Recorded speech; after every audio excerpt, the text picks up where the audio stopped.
Hey guys, Kevin Smock here with Smock Knives, episode 2. So this is just going to be a real quick one, and it's actually a response or part 2 to a video that I did 5 years ago on how to sharpen using a belt sander. That one wasn't really so much an instructional video as it was a question for suggestions because I was having problems. I was having problems getting knives sharp using it, and I know a lot of guys at that point were using, especially the 1x30s, Harbor Freight versions. This is a Rikon, a little bit better of a version, but it's still pretty much the same thing. And I got a lot of responses to that one. That video's got a lot of views, and I felt kind of unfinished leaving it the way that it was. The problem was, and still kind of is to this day, is that I've been looking for a better solution for knife sharpening, and I haven't found it. Everything that's out there serves a good purpose. Everything out there has its pluses and minuses, and I was really putting off doing a version 2 of that because I didn't have a better solution to give you guys. Now, 5 years later, after the fact that I've sharpened a whole hell of a lot more knives, I'd like to think I know a little bit more about what I'm doing. Although, don't take that as I'm the end-all be-all at knife sharpening. And, you know, there's guys that have been making knives for 20, 30 years. I'm sure they know a lot more than me. So, none of this is written law or anything. It's just my viewpoint. So take it with a grain of salt. It's there to help guys out that either have questions or haven't sharpened as many knives as I have. That's what this video is for, just to kind of help you guys out. And I do have planned another video on other sharpening techniques. One of them being whetstones. I want to do another one on the it's a rotary wheel stone, like the Tormek, those types of machines, because I purchased a cheaper version of it just to see if I liked it, and from that I was able to figure out that I don't like it and that I'm selling it. So I'm going to do a video on that, showing you why I don't like it. Also still using the Wicked Edge. Love that system. The only problem with that system is it's just so damn slow, and it's expensive. This is usually for guys that want to go and get, you know, the cheaper 1x30s, belt sanders, so that they can sharpen a lot of different stuff. The belts, the cool part about these is you can get all different kind of belts for these, so you can switch, you know, from a $1.50 belt that's 180 grit all the way up to 600 grit or 10 microns, or, you know, who knows. Plus you can get leather stropping belts for these, so they serve their purpose. And I would recommend these to a certain type of person, and we'll get into that in a minute. So first, obviously, it's a 1x30. You can use anything, you know, like even a 2x72. And there's reasons why I don't like sharpening with a 2x72. Now, granted, I've seen 20 different techniques on how to sharpen on a 2x72. Whatever works for the knife maker. You know, you can get good at sharpening using anything. Hell, a guy selling $800 to $1,000 knives could sharpen on this as long as he took the time to practice and figured out how he liked to do it, and it's completely doable. But there are some things that I don't like about it, and first thing is the speed. So on these particular units, the motor is hooked right to the drive wheel on the other side, and there's really no way of slowing it down. It runs at, you know, belt speed 3,300 SFM, which I'm not exactly sure what SFM stands for. I'm used to RPM, so it says the disc spins at 3,300 RPMs. So at any rate, so this thing's going really fast, and you have a greater chance of heating the edge of your blade up and screwing up your heat treat on your knife and softening your edge. Now, granted, you've got to get it pretty hot to do that. You know, some guys will say, "Oh, you know, if it's warm, you've screwed up the heat treat," and I don't believe that's true. I mean, think of it this way: if you left your knife on the dash of your car at a 120-degree day and that thing got really hot, the knife's not ruined. You know, you just didn't ruin the heat treat at 120 degrees or whatever, which is still pretty hot to the touch. So if you get it to the point where you're causing discoloration on the steel, you know, it starts to turn yellow or orange or whatever, then you've definitely screwed it up. And I'm not saying that that there isn't damage occurring before that, because, you know, you're talking about right at the edge. But in general, if it gets a little bit warm, I can't imagine that it being damaged. And I've even talked to huge heat treat companies about that, and they're like, no, as long as the edge doesn't turn a color, yellow or orange, and start to discolor, then you're not really hurting the heat treat at all. So that's from somebody that's heat treated a million knives.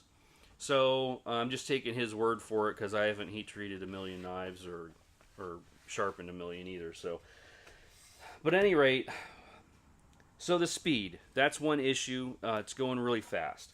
Another issue is, and this is what I was having issues with in my first video, is the direction of this. Okay, so this is going in this direction, and I'm trying to sharpen like this. So what that does is I can't see my edge. I can't really see where I'm hitting. I'm just going to have to kind of judge my angle here, and I can't see if I'm forming a burr or not without getting really down low, and then how are you going to hold this thing steady? So that was my problem, was that I wasn't hitting the apex of the edge every time because I couldn't see whether I was forming a burr on there or not. I know a lot of guys send me emails or whatever, hey, your video back then, this might have been your issue. Well, that was the issue, and I know it was. So one way to solve this, if you are dedicated and you really want to use one of these systems, is to change the orientation. Don't think that this is the only way this thing has to sit. Now, you might have to make a mount for it so that it doesn't go wobbling all over the table, but you can turn these around into this kind of an orientation, and it might have to, because your adjustment wheel's down here at the bottom. Let me see if I can move the tripod a little bit. So the adjustment wheel's down here, and now it's going away from you, which means that when you're holding, and I recommend these little flexible LED lights. I get them at IKEA. They're $10. I know I get a lot of questions on, you know, when guys see my shop, where I get these lights from. IKEA, $10 are awesome.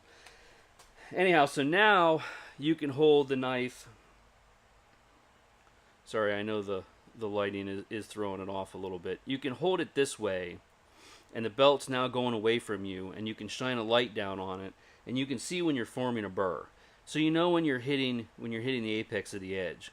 Now, granted, you still got your speed to deal with, but at least now you can see when you're hitting the apex of the edge, and should solve a lot of, well, it would have solved all my issues that I was having. Now, all you really got to do is make some kind of wood bracket back here to mount it, even so that maybe it's floating up off the table a little bit. Heck, you can even angle it down at a 18 or 50 or 20 degree angle so that you just keep the knife straight. That's not a bad option, and there are companies out there that have pretty much did that. They've taken one of the cheap 1x30 from Harbor Freight, remounted the wheels so that it's going in that direction. Some of them you can even slow down, which is great. They're like $500. I don't know. It just seems like a lot for a 1x30.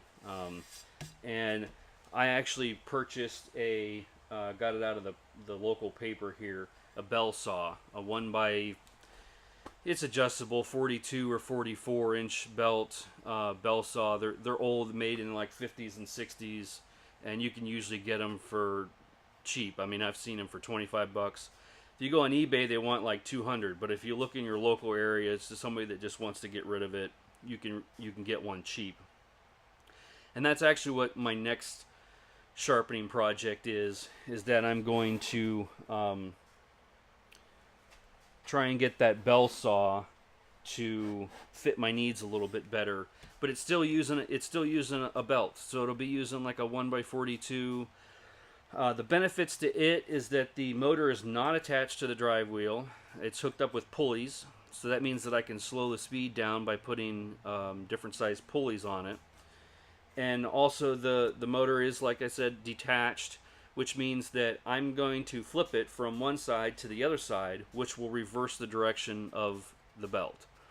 So hopefully I'll be able to reverse the direction of the belt, make some kind of cool jig that I can use so that I know that I'm getting the same degree angle every time, and slow the belt down so that I don't have to worry about overheating the edge. Because if you're using a belt and you're doing it slow, you shouldn't have to worry about overheating the edge, ruining the heat treat. If you get even more paranoid about it, then you can use water. I don't think you can use water on this one, but the system that I'm developing, I hope that if I wanted to put a mister or something on it on the edge to keep it cool, that I'll be able to do that. That will be in a future video. I haven't got that system set up yet, but we're going to give it a shot. And like I said, I've got probably a part 2 to the Wicked Edge coming, just the pros and cons from a knife maker's standpoint, because I know a lot of knife makers bought them when they came out, and just about everybody that I know that has a Wicked Edge either no longer uses it or has sold it, just because of the fact that it's too slow, and the stones to replace are really, really expensive. So I've got a video on that. I'm going to do a real quick video on whetstones. I just got you can get a whetstone for 20 bucks. So I'm going to experiment with this, and I think that this is going to be just for kitchen knives. And I have designed a line of kitchen knives, so I want to get proficient at sharpening kitchen knives using whetstones, because most chefs that are going to be using these knives are probably going to be sharpening using whetstones. So I would much rather put an edge on there in that fashion so that it's repeatable for them, so they don't have to take off excessive material because I chose to use a weird way of sharpening it. So who would I recommend this for? I would recommend a 1x30, whether it be a Harbor Freight, Rikon, whoever. It doesn't really much matter. Maybe the beginning knife maker, somebody that doesn't have a lot of money to spend on a Wicked Edge, that wants to be able to change out and do different belts. Somebody like that, but I would definitely recommend turning it around so that you can see the burr forming on the edge. This is also good for a guy that might use this piece of equipment for other things in the shop. Maybe he's a woodworker or whatever, and could really use this setup for doing other things, and then has a couple of extra belts that you got your own pocket knife, you got a camping knife. You could even sharpen an axe on this. You might even be able to sharpen lawnmower blades, stuff like that. So for somebody that's got multiple uses for this piece of equipment, I would definitely recommend it to somebody like that. But if you are getting into being a higher end knife maker, I definitely wouldn't use a belt that's going this fast. if you're progressed to the point where you've got a 2x72, that's probably your next best option above this is a 2x72. And there's a lot of guys that use 2x72s. I've tried it several times, and there's reasons why I don't like it. I probably could get it to work the way that I wanted it to, but I really want to have a dedicated sharpening setup that I could be grinding.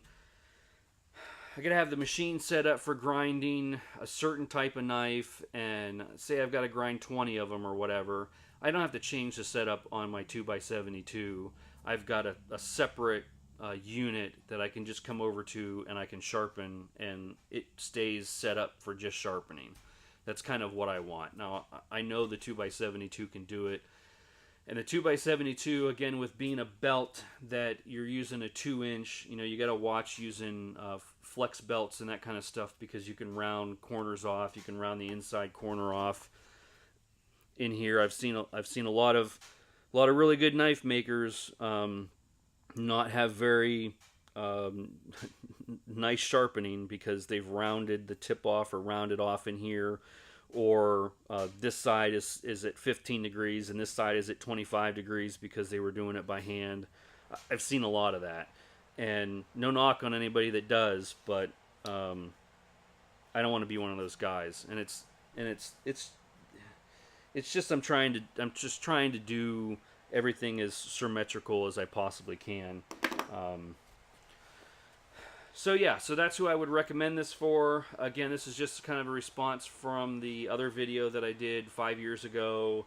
My problem was I wasn't hitting the apex of the edge because I couldn't see it. So if you flip this thing around, use really good belts.